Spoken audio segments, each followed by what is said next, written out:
It began the way most industrial catastrophes begin. An ordinary morning, an ordinary building, ordinary men doing a job they had done many times before. No storm, no earthquake, no sabotage. Only a schedule that had slipped, a shortcut that had become routine, and a few seconds in which a human body absorbed more radiation than a human body was ever built to survive. By the time the alarm sounded, one of those men was already, in the most literal biological sense, beyond repair. His heart would keep beating for months. His cells would not. To understand how it happened, you have to understand the world those men worked in. Japan has long been admired for its work ethic and just as long troubled by what that ethic costs. The country coined a word for it in the 1970s, karoshi, death from overwork. It describes people whose bodies simply give out under the accumulated weight of impossible hours. In many workplaces, arriving early is expected and leaving on time is quietly judged. Tasks drift outside anyone's formal job description. When deadlines tighten, sleeping at your desk stops being remarkable. The culture has been criticized for decades and has proved remarkably difficult to dislodge. That culture is not by itself a nuclear accident, but it is the soil in which one can grow. When speed becomes the highest measurable virtue, procedure becomes negotiable. And when a shortcut works once, then twice, then for years, it stops feeling like a shortcut. It starts to feel like the way things are done. On the morning of the 30th of September, 1999, 3 men arrived for a shift at a nuclear fuel processing plant in Tokaimura, northeast of Tokyo, operated by a company known as JCO, Hisashi Auchi, Masato Shinohara, and their supervisor, Yutaka Yokokawa. None of them expected the day to be memorable. The plant processed uranium into material later fabricated into fuel for reactors elsewhere, including research reactors. Certain operations were rare enough that the company kept no pool of specialists for them. When such a job came up, it went to whichever technicians happened to be free. The written procedure was precise about everything that mattered: which vessel the solution came from, which vessel it went into, how much, in what order, how long to mix. On paper, it left almost nothing to improvisation. In practice, it had been quietly rewritten years earlier. Roughly 3 years before the accident, the company had begun preparing uranyl nitrate solution by hand in stainless steel buckets, rather than loading the components into the dissolution tank the design called for. This was not a gray area. It contradicted the government-approved procedure directly. And yet nothing had gone wrong. The solutions being handled were less concentrated, and the quantities never approached the point where the uranium could sustain a reaction on its own. The illegal method had a perfect safety record, which is precisely what made it so dangerous. Every uneventful batch was another argument that the rules were excessive. That morning, the plant was already 2 days behind on a fuel delivery. Management wanted the batch finished. The pressure moved down the chain the way it always does, arriving at the shop floor not as a written instruction, but as an atmosphere. So the technicians simplified further. They mixed the solution in the steel buckets and poured it by hand directly into a precipitation tank, bypassing the intermediate vessels the system had been designed around. To finish faster, they kept pouring. The amount of uranium that went into that tank was close to 7 times the permitted limit. The tank was not built to hold that. It was wide, surrounded by a water-cooling jacket, and its geometry did the opposite of what safety required. It made a chain reaction easier to sustain, not harder. At around 10:35 in the morning, Uchi stood beside the precipitation tank, steadying a funnel, while Shinohara, up on a small platform, tipped in another portion of the mixture. Yokokawa was at a computer a few meters away. Then the gamma alarm went off. According to reports, all 3 saw a flash of blue light in that instant. Cherenkov radiation, which appears when charged particles move through water faster than light does in that medium. What it meant was unambiguous. The material in the tank had reached criticality. A fission chain reaction had begun, and was sustaining itself, uncontrolled, a few feet from where they stood. In the seconds that followed, the room filled with neutron and gamma radiation at intensities that no protective clothing in that building could have meaningfully reduced. They understood immediately what they had done. That may be the cruelest detail of the whole account. The doses tell the story with brutal economy. The internationally accepted annual limit for occupational exposure is around 20 millisieverts. A single dose in the range of 5,000 millisieverts can kill. Ouchie, closest to the tank, is estimated to have received roughly 17,000, more than 3 times a dose considered lethal, delivered in moments. Shinohara, beside him, received something in the region of 10,000. Yokokawa, farther away and partly shielded by distance, received around 3,000 dose, itself a serious exposure, and the only one of the 3 that a body might plausibly survive. All 3 tried to leave. None of them got far. Ouchie and Shinohara felt it almost at once, a burning sensation across the whole body, nausea rising fast, breath coming short. Ouchie reached the changing room, vomited, and collapsed unconscious on the floor. The plant was evacuated. The reaction in the tank would continue on and off for hours, until workers managed to drain the cooling jacket and add a neutron-absorbing compound, an operation that exposed still more people to risk. The 3 men were taken first to the National Institute of Radiological Sciences in Chiba. Ouchie's condition was severe enough that he was soon transferred to the University of Tokyo Hospital, which had more specialized staff and better equipment. By the time he arrived, the doctors already knew the estimated dose. What they could not reconcile was the man in front of them. He was carried in on a stretcher and placed in an isolated intensive care room. A nurse noted that apart from a swollen hand and skin that looked mildly sunburned, he seemed remarkably well. He was alert. He talked. He was polite, even cheerful. One nurse later recalled thinking that on appearance alone, he looked like someone who could have gone home that day. Nobody in the room yet understood how quickly that impression would collapse. The bone marrow samples ended the illusion. To understand why the results horrified the medical team, it helps to know what radiation actually attacks. Cells in the human body die constantly in enormous numbers and are replaced constantly. That replacement depends on chromosomes, the packaged instructions that tell a dividing cell how to build its successor. Radiation at these energies does not merely damage tissue, it shreds those instructions, and a body that cannot read its own blueprint cannot rebuild itself. Ouchie's chromosomes were described as barely recognizable. Some appeared as shapeless clumps. Others had broken into scattered fragments, like glass dropped on a floor. Some pieces had fused back together in configurations that meant nothing at all. The template required for cell division had, in effect, been destroyed throughout his body. So why did he look fine? He was in what is sometimes called the latent phase of acute radiation syndrome.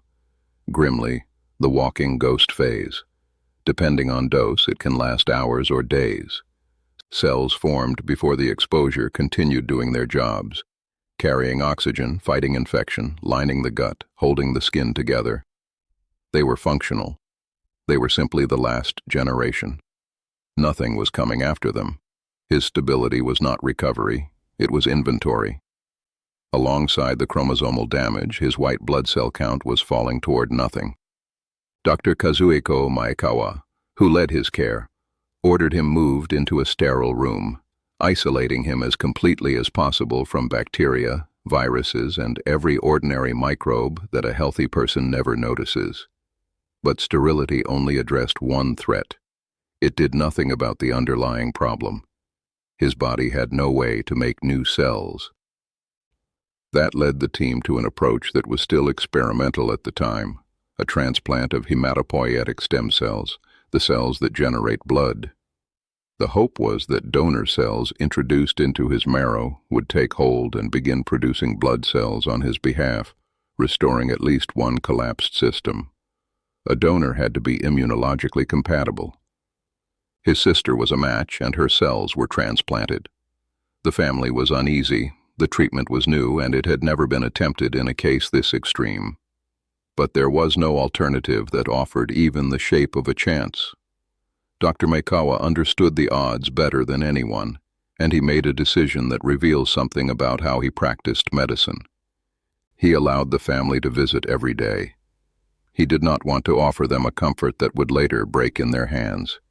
He wanted them to see the changes themselves gradually, so that when the worst outcome arrived, it would not arrive as a shock. Ouchi himself does not appear to have grasped the full picture. At one point he asked whether he would be there longer than he had assumed. He had imagined leaving in a month or so, and was beginning to suspect it would take more time. Later he asked whether an exposure like his could cause leukemia or some other disease down the line. Nobody told him the truth contained in that question. Leukemia takes years to develop, and his body did not have years. It did not have months. Then the latent phase ended, and the reckoning began. His skin lost its elasticity and started to separate. The staff noticed that when medical tape was removed, large areas of skin came away with it. They stopped using tape, and stopped adhering anything to his body at all. Fluid began collecting in his lungs, and breathing became difficult. Moving became difficult. Speaking became difficult. And still, according to those caring for him, he kept smiling at his wife and telling her he loved her. The nurses remembered that. When the fluid accumulation made independent breathing impossible, he was placed on a ventilator. An endoscopy revealed something worse. The mucous membrane lining his intestines was dying and sloughing away. That lining is not a minor structure. It digests food, absorbs nutrients and water, and forms a barrier between the bloodstream and the enormous bacterial population living in the gut. Without it, a body cannot feed itself, cannot retain water, and cannot keep its own intestinal flora from entering the blood. Dehydration and starvation alone could have killed him. They would not get the chance to be the primary cause. Searching for why the treatment was not working, Dr. Maekawa ordered further analysis. The findings were devastating.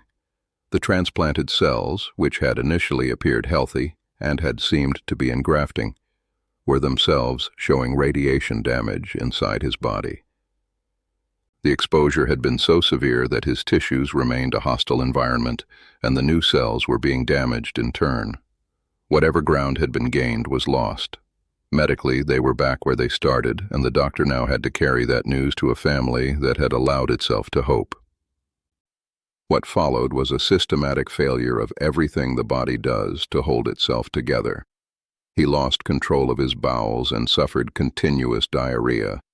The shed intestinal lining produced severe internal bleeding, fast enough that transfusions became near constant, at times as many as 10 in a day. Fentanyl and other analgesics were given continuously, chasing pain with no obvious ceiling. The skin kept blistering and peeling, and the body's ability to hold fluid kept declining. Dehydration became a daily emergency. According to medical accounts, he was losing somewhere between 8 and 10 liters of fluid a day, replaced intravenously simply to keep him alive hour to hour. To preserve what remained of his skin, staff wrapped almost his entire body in gauze, hoping the dressings would hold the surface in place. It did not work. The bandages soaked through within hours.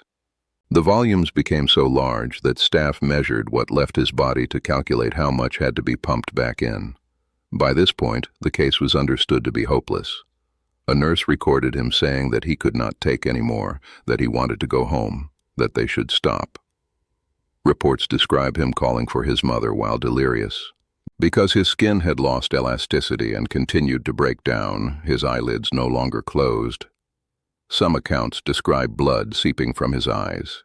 He was given increasingly heavy sedation, not to cure anything, but to grant him intervals of unconsciousness. Dr. Maekawa told the family plainly that improvement was not expected, that decline was. They asked him to keep trying. One of the last serious attempts was an extensive graft of laboratory-cultured skin, which the team hoped might adhere, seal the exposed surfaces, reduce fluid loss, and buy time in which some other option might present itself. But the volume of fluid pouring through the damaged areas was too great for the graft to take hold. It separated and was lost like everything before it.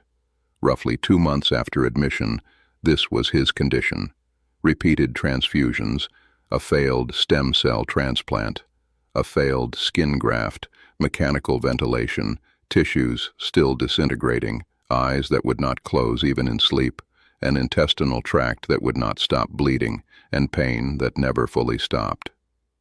Every intervention available to one of the best-equipped hospitals in the world had been tried. None had altered the trajectory by a single day. And he was still alive. That was the problem that nobody had a good answer to. The constant blood loss and constant replacement placed an enormous burden on his heart, which was beating at more than 120 times a minute, the rate of a person running a marathon, sustained around the clock. Then it stopped. Because no do not resuscitate order existed, the medical staff were obligated to attempt revival. They performed cardiac massage and restored a rhythm. It stopped again. With cardiotonic drugs and repeated cycles of resuscitation, they stabilized him once more, though his heartbeat remained dangerously fast. The repeated arrests took a further toll on his brain and accelerated the deterioration of his remaining organs. When his family next visited, he no longer recognized them, and there is little reason to believe he understood where he was. His life had become entirely a function of the machines around him. His immune cells had turned pathological and begun attacking the healthy blood cells that were left. Within a short time, functional white blood cells were essentially gone. A common cold, an ordinary hospital microbe, anything at all could have killed him within hours. On the 81st night after his admission, Dr. Maekawa gathered the family and told them the truth without softening it. Hisashi Uchi could not be saved. If his heart stopped again, resuscitating him would not offer any realistic path to recovery. It would only extend what he was going through. The family agreed and signed the order that would let him go. They were not choosing his death. That had been decided in a few seconds on the 30th of September. They were only declining to keep interrupting it. On the 83rd day after the accident, his heart stopped for the last time. Hisashi Uchi died on the 21st of December, 1999. Masato Shinohara died the following April after his own long fight. Yutaka Yokokawa survived and was eventually discharged. It is worth being precise about responsibility because tragedies of this kind dissolve into fate if nobody names the cause. The men in that room did not invent the shortcut that killed them. It had been institutionalized years earlier when the company chose a faster method that violated the approved procedure and normalized it through repetition. Workers were assigned an operation whose hazards they had not been trained to recognize. On the day itself, a delivery schedule outranked a rule written specifically to prevent an uncontrolled chain reaction. The plant had built a system in which the safest thing a worker could do, insist on the written procedure, was also the thing most likely to make him a problem. And then there is the harder question, the one that does not resolve into blame at all. The doctors did everything medicine could do, including treatments never attempted in circumstances like these. The family, faced with an outcome no one should have to face, asked them to keep going, because that is what love asks for. Every individual decision was defensible. The cumulative result was a man kept alive for weeks, past the point where his body had any capacity to recover, in pain, asking for it to stop. Where does the obligation to fight for a life end, and where does the prolonging of an inevitable death begin? Medicine has spent the years since arguing about it, and no consensus has emerged that would tell you exactly when the line was crossed in that room. What is not in dispute is simpler. No one deserves what happened to Hisashi Uchi. And the more people who understand how ordinary the decisions were that led to it, a deadline, a shortcut, a bucket, a batch that was 2 days late, the harder it becomes to make them again.